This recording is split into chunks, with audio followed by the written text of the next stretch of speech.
मेरे साथ हैं आईएनएम पीजी कॉलेज मेरठ की principal doctor Anita Rathi. Doctor Anita Rathi के साथ पिछले दिनों एक साइबर फ्रॉड करने की कोशिश की गई, जिसमें इनका व्हाट्सएप नंबर हैक किया गया और उनके व्हाट्सएप नंबर से फिर इनके जितने भी कॉन्टैक्ट्स हैं उनको मैसेजेस फॉरवर्ड किए गए। आज हम डॉक्टर अनीता राठी से जानेंगे कि इनके साथ ये साइबर फ्रॉड कैसे किया गया और सबसे इम्पोर्टेंट ये है कि हम इससे कैसे बच सकते हैं। डॉक्टर राठी, मुझे सबसे पहले तो ये बताइए कि ये क्या इंसिडेंस था जो आपके साथ हुआ था। एक्चुअली अभी हमारे महाविद्यालय में, हमारे क्या पूरे यूपी के महाविद्यालयों में परीक्षाएं, प्रतियोगिताएं, परीक्षा हो रही हैं और जिसमें लगभग सभी कॉलेजेस को सेंटर बनाया जा रहा है, खासकर जो राजकीय और एडिड हैं। तो उसी दिन एक दो दिन बाद परीक्षा होनी थी, तो उससे पहले एक दो दिन पहले ही मुझे कॉल आया और कॉल ऐसे आया कि हम विकास भवन लखनऊ से बोल रहे हैं और आपके यहाँ फला दिन परीक्षा होनी है और उससे संबंधित कुछ जो परीक्षा से संबंधित जो भी एग्जामिनेशन मटेरियल होता है वो हमारा कुरियर बॉय खड़ा है और वो आपका वो ट्रेस नहीं कर पा रहा। फर्स्ट टाइम आया है शायद आपके शहर में, तो वो ट्रेस नहीं कर पा रहा। तो आप उसको ये एक नंबर लिख लीजिए और इसको आप कॉल कीजिए। तो एक्चुअली मुझे उस समय भी मैं किसी काम में लगी हुई थी और मुझे लग रहा था वो जब वो बात कर रहा था तो मुझे एक सेकंड के लिए मेरे माइंड में भी आया कि ये फिशी है, क्यों ऐसे कह रहा है कि नहीं मिल पा रहा, कि कॉरियर बॉय है तो वो उसकी ड्यूटी है कि वो दे। तो ऐसे में मैंने जो हमारे कॉलेज के अकाउंटेंट हैं उनको बुलाया और क्योंकि मैं थी, मुझे साइकोलॉजिकली मैंने यही कहने के लिए उन्हें बुलाया कि भाई मुझे थोड़ा सा गड़बड़ लग रही है, आप इसको देख लें, इसको वो इस कॉल को। और जैसे ही वो आया, क्योंकि एग्जामिनेशन होना है तो सभी उसमें इन्वॉल्व रहता है और सभी का दिमाग उधर रहता है, तो उन्होंने आते ही ये कहा कि हाँ बहन जी परीक्षा होनी है। और वो एक दो दिन पहले भी मेरे पास फोन आया था और वो परीक्षा की सामग्री आनी है, उसी के रिगार्डिंग वो फोन होगा। तो जो मेरे दिमाग में थोड़ा संशय था वो भी हट गया और मैंने कहा कि हालांकि हमने ये भी कहा उसको कि भी आप उसी को हमारा नंबर दे दीजिए, वो खुद कॉल कर लेगा। कि नहीं नहीं, आप ये कॉल कीजिए, ये नंबर डायरेक्ट है और इसमें इसी से आप वो आ पाएगा। तो उन्होंने वो नंबर बोला, कुछ 10 डिजिट्स का और कुछ हैश एंड कुछ 1 2 3 कुछ और उसने बताया। तो ये जो नंबर उन्होंने आपको बताया था, एक तो मोबाइल नंबर था उसमें और मोबाइल नंबर से पहले हैशटैग था। हाँ, और फिर बाद हैशटैग के बाद फिर कुछ नंबर थे, फिर स्टार था और फिर उसके बाद नंबर से। Right, fine. इसी तरह था। और जैसे ही हमने वो किया तो हमारा फोन हैक हो गया और उसके बाद उन्होंने व्हाट्सएप हैक किया और उस जगह जगह मैसेज जो डाले गए कि मुझे छोटी सी हेल्प चाहिए। और लेकिन तुरंत ही ये हुआ कि वो सबके पास मैसेज उनके पास चला गया। और ज्यादातर ये मैक्सिमम 90% मैं ये कहूंगी कि सबको पता है कि ये फ्रॉड का तरीका है, तो कोई उसको रिस्पॉन्ड नहीं कर रहा था या कर भी रहे थे तो उनका जो उनको संबोधित करने का तरीका है तो उनको उससे अंदाजा लग गया कि मैडम तो ऐसे नहीं कहेंगी, या कोई छोटे हैं तो उनको पता चल गया कि मैम ऐसे नहीं बोलेंगी, सीनियर्स हैं तो उनको लगा कि वो इतने इनफॉर्मली होके कोई मैसेज नहीं कर सकती। तो कोई नहीं किसी ने किया, लेकिन फिर भी मैं कहूंगी एक टीचर जो मेरी जानकार थी और फिर उन्होंने वो भी किसी कार्य में व्यस्त थी तो उन्हें लगा कि शायद मैम को नीड है और उन्होंने वो गलती से कर दिया, एक ने जो मेरे संज्ञान में आया है। ठीक है।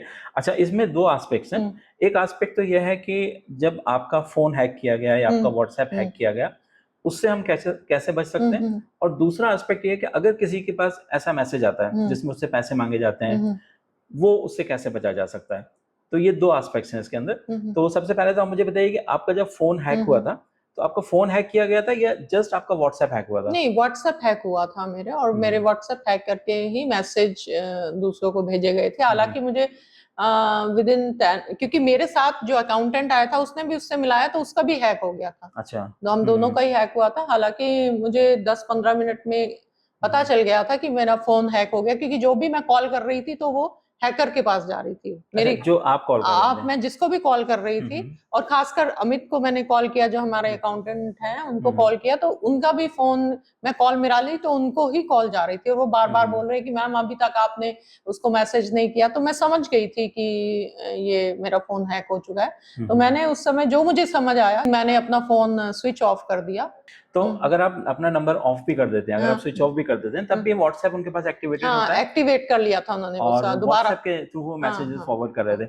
सो मैम देखिए, इसमें सबसे इम्पोर्टेंट जो है ना वो ये है कि अगर आपके व्हाट्सएप के ऊपर आपने 2 स्टेप वेरिफिकेशन कराया हुआ था, नहीं कराया हाँ, हुआ वो था? नहीं कराया हुआ था, वो है ना? बाद में हमें पता, हालांकि हाँ। आई नो कि ये मैसेज आता भी था और क्या नाम 2 स्टेप वेरिफिकेशन का। टू स्टेप वेरिफिकेशन का हमने सुना भी था, वीडियोस भी देखी थी, बट वो लापरवाही में कि हमारे साथ ऐसा नहीं होगा। अक्सर होता है। और मैं यहाँ एक बड़ा इंटरेस्टिंग इंसिडेंट कोट करना चाहूंगी कि आई हैव 2 डॉटर्स और मैं डेली उनको ये कह के जाती थी कि बेटा, और फिर अभी 1-2 दिन पहले स्पेशली मैं उनको कह के गई कि आप कभी भी ऐसा हो सकता है कि तुम्हारे पास जो फोन है हैक हो जाए या मेरा फोन हैक हो जाए और तुम्हारे पास फोन आए, तो कभी ये मत सोचना, पहले कहीं और से नंबर लेके उसको अपना पहले वेरीफाई करना और तब सोचना।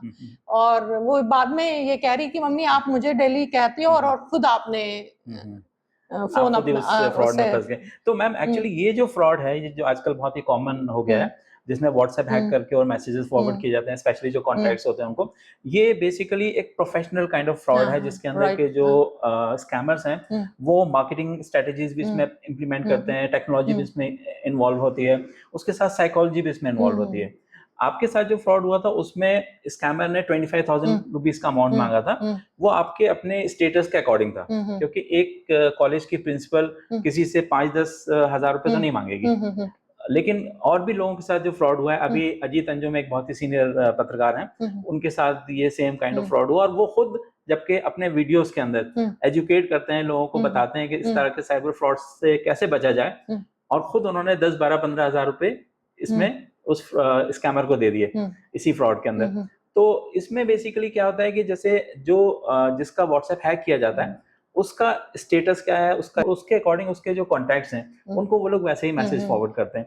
अभी जो रिसेंट फ्रॉड हुआ उसमें जो स्कैमर है उसने 1999 रुपीज के मैसेजेस फॉरवर्ड किए कि आप 1999 का मैसेज का अमाउंट फॉरवर्ड कर दीजिए, मुझे जरूरत है। एक कॉमन चीज इसमें यह है कि ये जितने भी स्कैमर्स होते हैं उसके जो मैसेजेस होते हैं उसमें एक कॉमन चीज होती है, वो ये होती है कि मैं शाम तक पैसे लौटा दूंगा। राइट। आपके साथ भी यही होता है कि वो शाम तक पैसे लौटा दूंगा। तो उससे क्या होता है कि एक इम्पल्स क्रिएट हो जाती है, और जिसके पास वो मैसेज जाता है वो सोचता है कि मेरे परिचित का मैसेज है, वो जानकार है और उसको पैसों की जरूरत है, शाम तक वो पैसे लौटा देगा, और इस चक्कर में वो पैसे फॉरवर्ड कर देता है। तो इसमें आप क्या कहना चाहेंगे कि बचा कैसे जा सकता है? जो मैंने महसूस किया है इसमें कि आजकल अवेयरनेस भी इतनी है, और नो डाउट कि हम सब अवेयर हैं।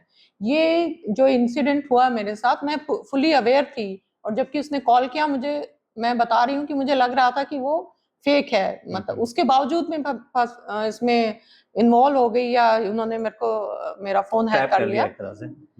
तो उसका एक ना साइकोलॉजिकल वो प्रेशर इफेक्ट होता है। तो कई बार ऐसे इसी इम्पल्स में हम लोग कर भी देते हैं कि हम जानकारी होती है लेकिन ध्यान कहीं और होता है। अब जिस टीचर ने मेरे अकाउंट में ये समझ के उन्होंने मनी ट्रांसफर करी, तो वो भी किसी काम में व्यस्त थी, हॉस्पिटल में थी अपने फादर के साथ। उनको लगा कि उनको इतना सोचने का शायद वक्त नहीं मिला, और जिनको अगर थोड़ा सा हम अगर इसको डिले कर सकते हैं, अगर 1-2 मिनट या 5-10 मिनट, तो शायद बच सकते हैं हम। बिल्कुल। एक तो इम्पल्सिव डिसीजन हमें नहीं लेना है कि हम इम्पल्सिव डिसीजन लेके देन एंड देयर उसको एक्ट कर लें।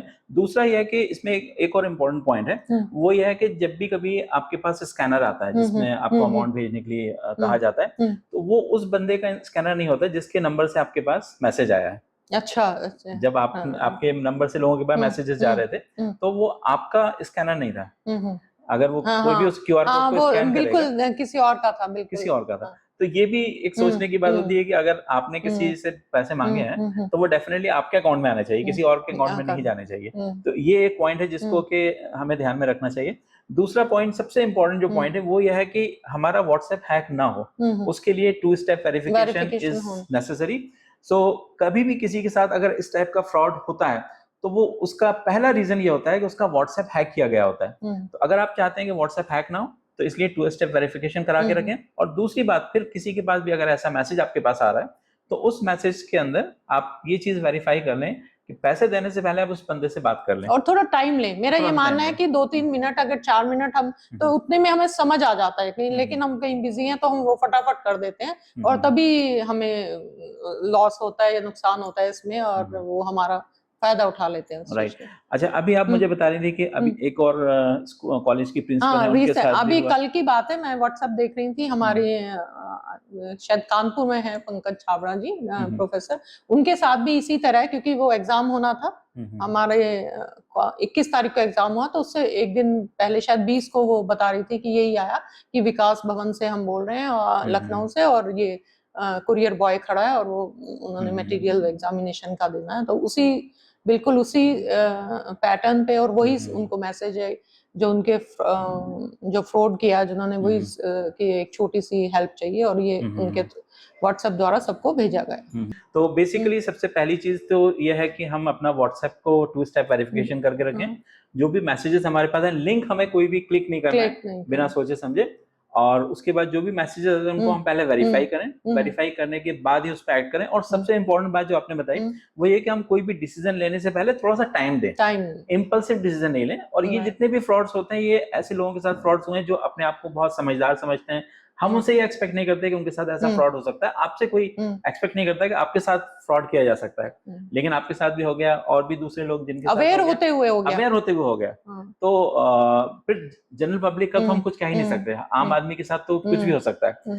तो सबसे इंपॉर्टेंट जो पॉइंट है वो यह है कि हम इम्पल्सिव डिसीजन नहीं लें और थोड़ा सा टाइम दें उसको। थोड़ा सा टाइम देने के बाद कि अगर हम टाइम देते हैं तो हमें समझ आ जाता है कि कुछ फ्रॉड हो सकता है। सकता है।